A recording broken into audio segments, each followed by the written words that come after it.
오늘 우리에게 주신 하나님 말씀은 구약의 여호수아 10장입니다. 여호수아 10장 28절부터 35절까지의 말씀을 같이 찾겠습니다. 구약 성경 335페이지에 있는 여호수아 10장 28절부터 35절까지의 본문인데요. 28절부터 한 절씩 교독해서 읽겠습니다. 제가 먼저 28절을 읽습니다. 그날에 여호수아가 막게다를 취하고 칼날로 그 성읍과 왕문을 쳐서 그 성읍과 그 중에 있는 모든 사람을 진멸하여 바치고 한 사람도 남기지 아니하였으니 막게다 왕에게 행한 것이 여리고 왕에게 행한 것과 같았더라. 여호수아가 온 이스라엘과 더불어 막게다에서 림나로 나아가서 림나와 싸움에 여호와께서 또 그 성읍과 그 왕을 이스라엘의 손에 붙이신지라. 칼날로 그 성읍과 그 중에 모든 사람을 쳐서 멸하여 한 사람도 남기지 아니하였으니 그 왕에게 행한 것이 여리고 왕에게 행한 것과 같았더라.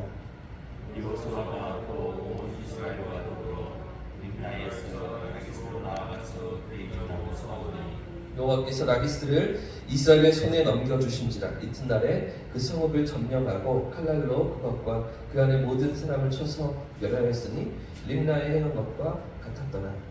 그때에 게셀과 호람이 라기스를 도우려고 올라오므로 여호수아가 그와 그의 백성을 쳐서 한 사람도 남기지 아니하였다. 여호수아가 온 이스라엘과 더불어 라기스에서 에글론으로 나아가서 대진하고 싸워 그날에 그 성읍을 취하고 칼날로 그것을 쳐서 그 중에 있는 모든 사람을 악인의 정죄하여 쳤으니 라기스에 행한 것과 같았더라. 아멘.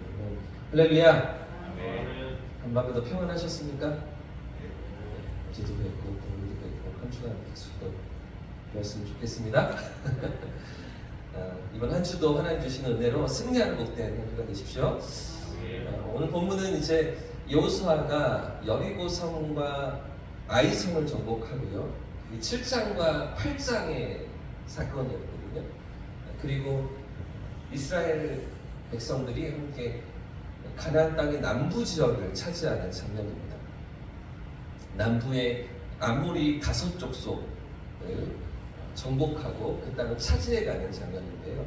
10장 지금 28절부터 말씀을 읽었는데 10장 초반부에 보시면 다섯 연합군이 이스라엘 백성들을 전쟁을 걸면서 침공에 들어오는 사건이 일어납니다. 사실은 처음에 이스라엘 백성들이 정복했던 여리고와 아이성은 가나안 땅의 중부 지역에 해당하거든요. 요단강 건너서 가장 먼저 정복했던 여리고 그리고 그 다음 정복했던 아이성 우여곡절이 있었죠. 이 7장과 8장에서의 사건들은 사실은 가나안 땅의 중간 허리에 해당합니다. 그러니까 이스라엘 백성들이 여호수아와 함께 먼저 허리를 끊어놓고 가나안 땅에 그리고서 남부 지역에 있는 아모리 다섯 민족을 또 정복하는 그런 사건이 있는데 여리고와 아이성이 정복되었다는 얘기를 듣고서 남부 지역에 살아가던 이 다섯 민족이 다섯 족속이 이스라엘 백성을 공격해옵니다. 전쟁을 걸면서 시작합니다. 그러니까 원래는 이제 이스라엘 백성들이 차지해 나가야 되는데 그들이 먼저 겁을 집어먹고 다섯 개 민족이 연합해서 이스라엘을 대적하면서 나온 그런 사건이 9장과 10장에서 이어지고 있는 것이죠. 오늘 방금 읽었던 말씀은 차지하고 정복하고 진멸했다 이런 말씀들이 나오잖아요. 연합군과의 전투에서 이미 승리를 거뒀고요. 연합군의 그 모든 군사들과의 전투에서 이미 이겼고 그들이 살아가던 다섯 개의 성읍을 차지해 나아가는 그러니까 군대와의 싸움은 다 이미 이겼고요. 어딘가에서 전투는 다 끝났고요. 그리고 이제 그들이 살아가던 그 성읍을 차지해 가는 모습이 방금 읽었던 28절부터 35절까지의 이야기입니다. 그리고 이제 내일 우리가 함께 살펴볼 11장에서 북쪽 지역을 또 정복해가는 장면들이 기록되거든요.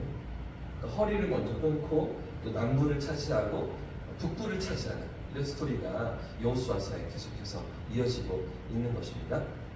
자, 그래서 28절을 보시면 먼저 어느 성읍을 차지합니까? 28절 말씀 같이 읽어보겠습니다. 시작. 그날에 여호수아가 막게다를 취하고 칼날로 그 성읍과 왕을 쳐서 그 성읍과 그 중에 있는 모든 사람을 진멸하여 바치고 한 사람도 남기지 아니하였으니 막게다 왕에게 행한 것이 여리고 왕에게 행한 것과 같았더라. 아멘. 지금 여호수아와 백성들이 먼저 어느 지역을 차지하고 있습니까? 막게다라는 성읍이죠. 근데 전투가 어렵지가 않습니다. 우리 군사들은 다 패배했고 다 진멸되었기 때문에 성읍에 남아있는 약간의 백성들, 주민들, 노약자들 이렇기 때문에 너무나 쉽게 이제 성읍을 차지해가는 장면들이 계속해서 등장하는데 보십시오.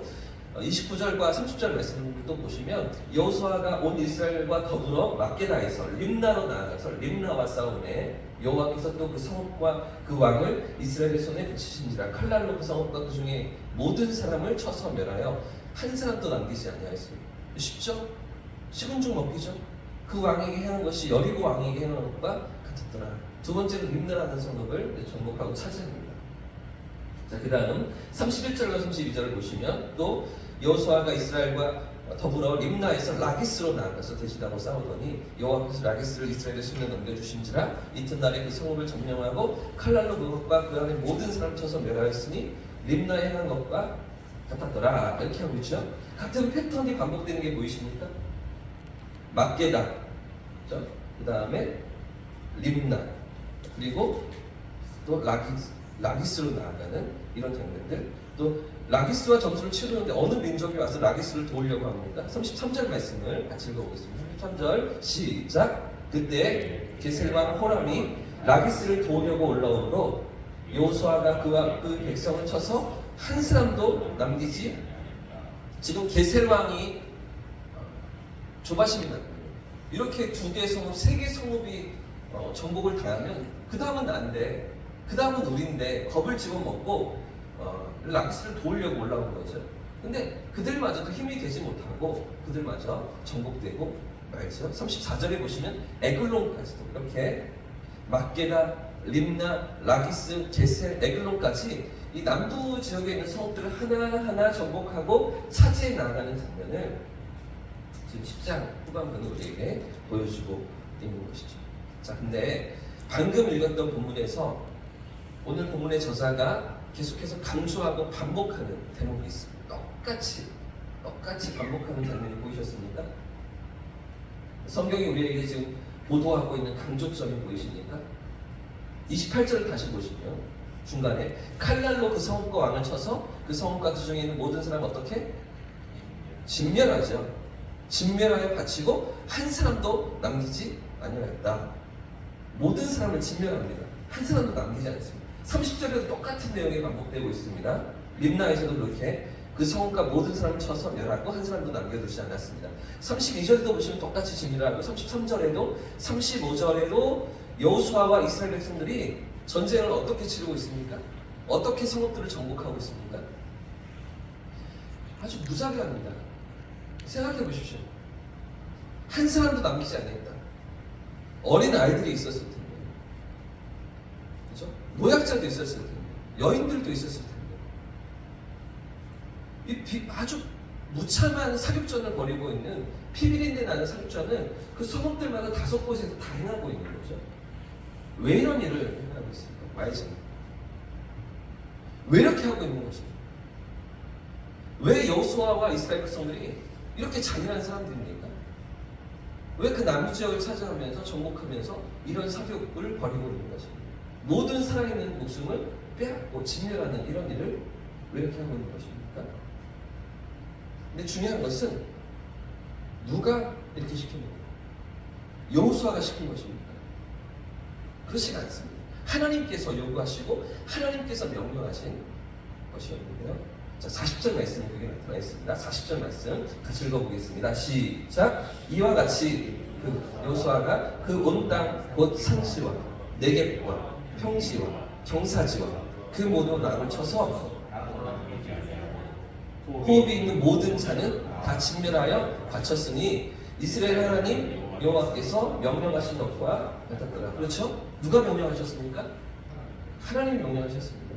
하나님 명령하셔서 호흡 있는 모든 자를 다 진멸하여 어떻게 했다고요? 바쳤다고요. 누구에게? 하나님께 제물로 바친 거예요. 이게 헤렘이라고 하는 거예요. 여리고성을 무너뜨리고 진멸할 때도 이 헤렘이었어요. 하나도 남기지 않는 것이었어요. 아이성도 마찬가지였어요. 그리고서 지금 남부의 5개 성읍, 5개 민족이 있기 때문에 지금 가나안에 살아가는 모든 민족을 진멸하여 하나님께 바치고 있는 거죠. 하나님께서 그렇게 명령하셨거든요. 하나님께서 그렇게 하라고 요구하셨던 것입니다. 그 아이성에서 전투에 패배했던 이유도 아간이 이 헬렘, 하나님께서 진멸하여 바치라고 하셨던 이 명령을 불순종했기 때문이죠. 여리고를 진멸하면서 그 안에 있던 귀한 것들을 자기가 훔쳤기 때문에 하나님 건데 하나님께 바치라 하셨는데 근데 그 말씀에 순종하지 않고 신할산 외투한 벌과 또 금덩이, 은덩이를 훔치면서 그 진멸에 바쳐야 했던 것에서 온전히 들이지 못하고 불순종했기 때문이죠. 사실 이 본문 앞에서 이런 하나님의 진멸하라고 하시는 명령 앞에서 많은 사람들이 하나님을 오해합니다. 이런 일을 시키시는 하나님은 정말 무자비하고 진노와 심판으로 가득 찬 분이 아닌가, 이런 하나님을 어떻게 믿겠는가, 어떻게 따르겠는가 생각하면서 믿을 수가 없다고 생각하는 거죠.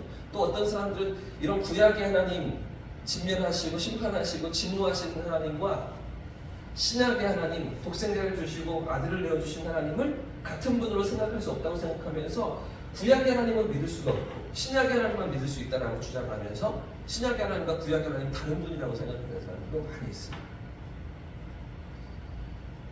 우리의 생각은 어떠십니까? 성도님들의 생각은 어떠십니까?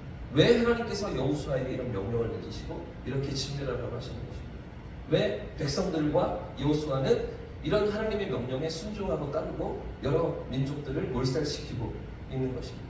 두 가지 이유가 있습니다. 첫 번째는요, 심판의 목적이 있습니다. 심판. 그 가나안 땅에 살아가던 그 주민들의 모든 악함과 우상숭배, 잔인함과 패역함을 하나님이 심판하셔야 했던 것이죠. 예를 들면 어떤 하나님의 심판이 떠오르십니까? 창세기에 소돔과 고모라가 떠오르셔야 됩니다. 하나님 심판하셔야겠어요. 창세기 9장에 노아의 홍수가 떠오르죠. 하나님 심판하셔야겠어요. 오랫동안 기다리셨습니다. 참으셨습니다. 인내하셨습니다. 그러나 그들의 죄악이 관영하여서 더 이상 하나님이 참으실 수가 없는 그런 악한 그 주민들의 삶을 하나님께서 친히 심판하셔야 됩니다. 이스라엘 백성들을 통해서 하나님의 심판을 나타내셔야 했습니다. 여리고를 정복할 때도, 아이성을 정복할 때도, 이 5민족을 정복할 때도 하나님의 모든 심판의 이유가 있었던 것이죠. 또 하나의 이유는 구별된 거룩함. 심판의 이유가 있다면 또 하나는 거룩함. 저들의 죄악을 너희가 담지 말라, 따르지 말라고 이스라엘 백성들의 거룩함을 원하시는 하나님. 그들이 남아있으면 어떻게 될까요? 이스라엘이 살아가는데 그 주변에 이 가나안 7민족이 남아있으면 어떻게 될까요? 배우고 따르게 되는 거죠. 구상을 쫓아가는 거죠. 이방신을 섬기면서 그 이방 민족들처럼 살려고 세상을 쫓아가는 거죠. 하나님의 마음은 모든 백성이 구원을 받으며 하나님의 사랑 앞에 나오기를 원하십니다. 그러나 그 세상을 쫓아가는 것이 아닙니다. 세상이 하나님 백성 안으로 들어오도록, 세상이 하나님께 따라붙도록 하시는데 하나님의 뜻과 계획이 있습니다. 그래서 아브라함을 부르실 때부터, 이스라엘을 세우실 때부터 그들을 통해서 모든 민족이, 모든 열방이 구원받기를 원하시는데 이 7민족만큼을 심판하셔야 됐던 이유는 그들의 죄악이 너무나 가득 찼기 때문에, 하나님 앞에서 너무나 악하였기 때문에. 예를 들면 이런 겁니다. 이방신을 섬기면서, 우상을 섬기면서 몰렉이라는 신을 섬길 때 어떻게 해요? 자기에게 축복을 달라고, 자기에게 복을 달라고 그 신들에게 뭔가를 바치면 더 나은 대가를 돌려받는 게 세상의 종교잖아요. 세상의 종교는 뭔가 공을 들여서 뭔가 정성을 들이면, 시주를 하면, 액땜을 하든지 더 큰 위험을 피해갈 수 있도록 하든지 더 큰 복을 받도록 도와주는 것이 세상 신들이잖아요. 세상 종교잖아요. 복을 받기 위해서 자식을 불에 태워 죽이는 겁니다. 몰렉 신을 섬기는 방법이 이런 것들이었어요. 생명의 주인이신 하나님이신데 하나님의 거룩함 앞에서 이런 짓들을 하고 있는 그 이방 민족들을 보면 하나님 참으실 수가 없으셨다는 것이죠. 하나님 진노하셔야 되는 거예요. 심판하셔야 되는 거예요.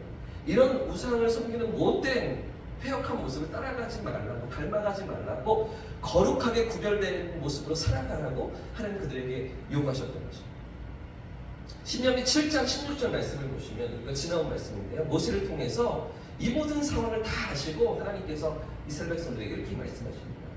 내 하나님 여호와께서 내게 넘겨주신 모든 민족을, 너에게 넘겨주신 모든 민족을 너의 눈이 긍휼히 여기지 말고 진멸하며 그들의 신을 섬기지 말라. 그것이 내게 올무가 되리라. 하나님의 마음은 그 이방신을 따라가지 않는 것입니다. 진멸하라고 하신 이유는 그 백성들만 없애는 것입니다. 그들이 섬기던 신과 문화와 종교와 모든 악한 것들을 다 태워 불태워 하나님께 바치라고, 제물로 바치라고 말씀하시는 것입니다. 거룩하게 살아가기를 원하시는 것이죠. 구별됨을 원하시는 것입니다. 오늘도 우리 삶 가운데 버려야 할 것인 것입니다. 오늘도 우리 삶 가운데 하나님보다 높아져 있는 것인 것입니다. 그걸 우상이라고 하는 거죠. 어떤 사람들은 자녀가 우상이에요. 하나님보다 더 사랑하는 자녀가 우상일 수 있어요. 어떤 사람들은 돈이 우상일 수 있죠. 하나님보다 더 추구하는 돈이 우상일 수 있어요. 어떤 사람들은 나 자신이 우상일 수 있어요.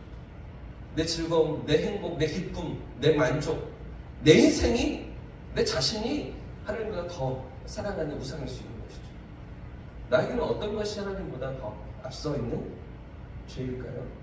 하나님은 이스라엘 백성들에게 거룩함을 요구하시고 구별됨을 요구하셨습니다. 세상 가운데 하나님이 주인 되시고 하나님이 왕이 되셔서 그분의 다스리심과 인도하심을 받는 그런 거룩한 백성의 삶으로 오늘 우리도 부르시는 것이죠.